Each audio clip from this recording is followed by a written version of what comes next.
नामदहू व नसल्ली अला रसूलिल करीम अम्मा बाद फ़ाऊज़ु बिल्लाहि मिनश शैतानिर रजीम बिस्मिल्लाहिर रहमानिर रहीम। गाए गाए बाज खाई किस्सा परीना रहा। आजकल ना महंगाई के ख़िलाफ़, बिजली के बिलों के ख़िलाफ़, मुल्क में लॉ एंड सिचुएशन के ख़िलाफ़, सारे जो नेगेटिव मामलात उनके ख़िलाफ़ जो है ना वो धरना खेला जा रहा है। और इसमें जो है ना फ्रंट पर वो है जमात इस्लामी।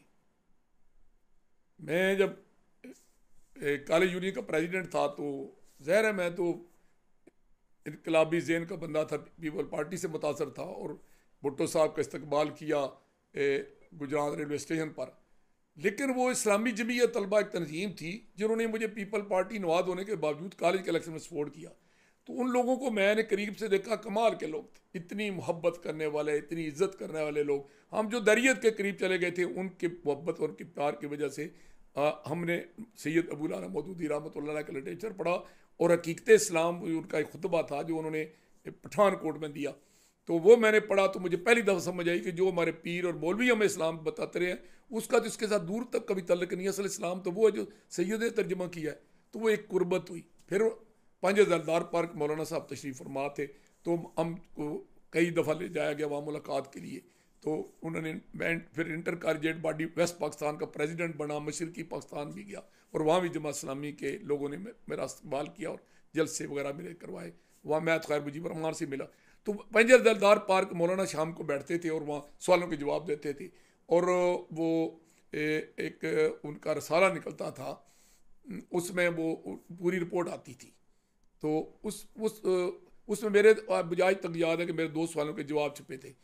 एक मैंने मौलाना से कहा कि भाई ये आप कहते हैं जी कि इस्लामी निज़ाम, तो क्या इस्लामी निज़ाम आने से आसमान से बनो सलवा उतरेगा? तो उन्होंने कहा नहीं बेटे, आसमान से तो उतरेगा, ये नहीं उतरेगा, ज़मीन इंशाल्लाह जो है ना वो बनो सलवा उगाएगी। और आप तो दूसरा उन्होंने मुझसे पूछा कि आपने कोई किताब मेरी पढ़ी है? तो मैंने कहा मैं ताज़ा मैंने शहादत हुसैन पढ़ी है। तो उन्होंने कहा तो आपने क्या तसर लिया है? तो मैंने उनको कहा, वैसे वो उनके बड़े बड़े ज़र्फ़ वाली शख्सियत थी और मैंने उनको बड़ा आदमी पाया। तो उन्होंने इसको बड़ा इजी लिया, हंस के मेरी बात को सुना। मैंने उन्हें कहा कि सैयद खां सैयद मौदूदी क्यों नवाद अशिया होता है। तो मैं उनसे वो बातें मेरी भी छपी और उसमें मैंने एक बैंक की नौकरी के बारे में मैंने सवाल किया कि बैंक की नौकरी। तो उन्होंने कहा एक बंदा जो है बेरोज़गार है और बैंक में नौकरी करता है, ये गलत है, इस सूद हराम है, अल्लाह रसूल से जंग है। लेकिन वो खुदकशी करेगा, उस नौकरी छोड़ देगा, घर वाले मरेंगे। उससे बेहतर है कि वो अच्छी की तलाश करता रहे और जो ही अच्छी जगह मिले वो उधर चला जाए। और उन्होंने ये पेशीनगोई की और ये खुशखबरी सुनाई कि उसकी नीयत का इतना उसको फल मिलेगा कि दुनिया हैरान रह जाएगी।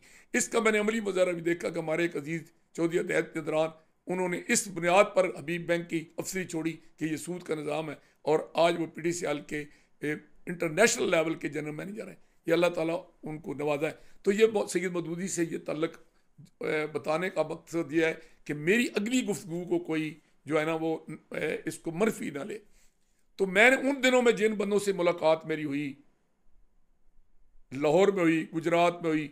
लाहौर में शेख ज़हूरा साहब थे और मलिक शरीफ साहब थे और उसके अलावा जनाब है मौलाना गुलाम अली लोन साहब थे और जेलम में खान तकीर खान थे, वो शेख फ़तेहमंद नियर थे और उसके अलावा चौधरी अब्दुल मालिक थे, सूफ़ी करम इलाही साहब थे, सैयद ज़िया हुसैन शाह थे।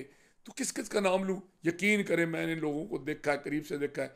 अगर कोई किसी ने जिंदा वली देखना था तो इन लोगों को देखते।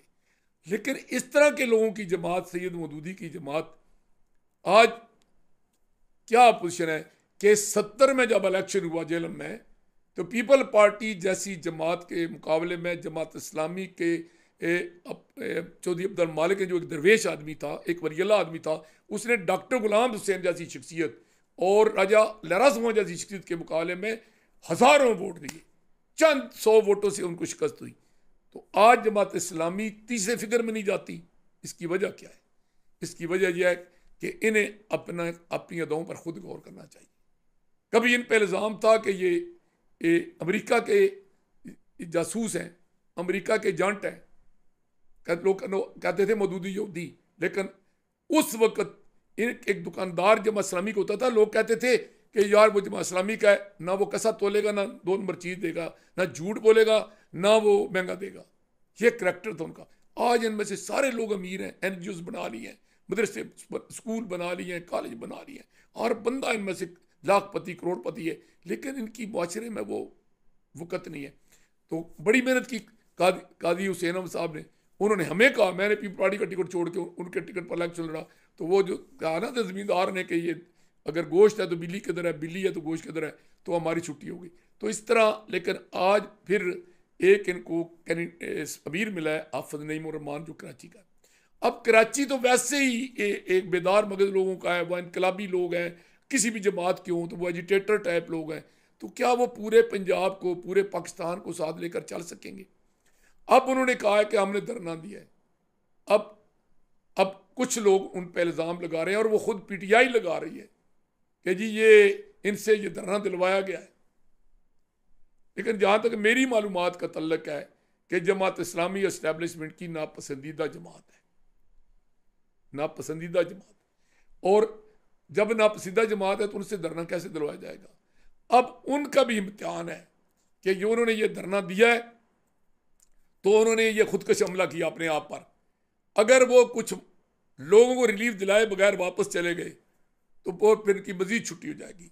और मैं उन्हें कहूँगा कि हाफिज साहब, अब लोग, सच्ची बात यह है कि किसी वक्त किसी ज़माने में तारीखें चलती थी इस्लाम के नाम पर, अब इस मुल्क में इस्लाम के नाम पर भी तारीख नहीं चलेगी, कश्मीर के नाम पर भी नहीं चलेगी, और पाकिस्तान के नाम पर भी नहीं चलेगी, और अवाम के नाम पर भी नहीं चलेगी।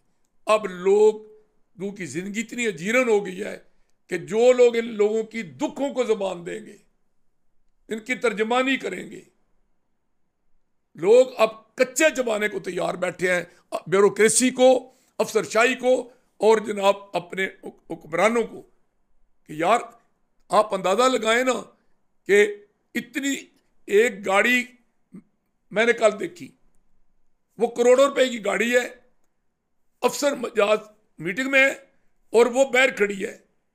यकीन करें कि 1.5 घंटा वो गाड़ी स्टार्ट रही, उसका AC ऑन रहा, उसका ड्राइवर जी चाहता था तो गाड़ी में जाके बैठ जाता, जी चाहता तो बाहर निकल जाता था। ऐसी गाड़ियां हमारे खून पसीने के साथ ली गई हैं। और करकर्दगी क्या है? आप गवर्नमेंट के रेट पर सुबह मुझे 1 पाव धनिया ले दें, आप चावल ले दें, गंदम ले दें, आटा ले दें, फ्रूट ले दें, सब्जी ले दें, मिजाक करते हैं। वो कैसे दें?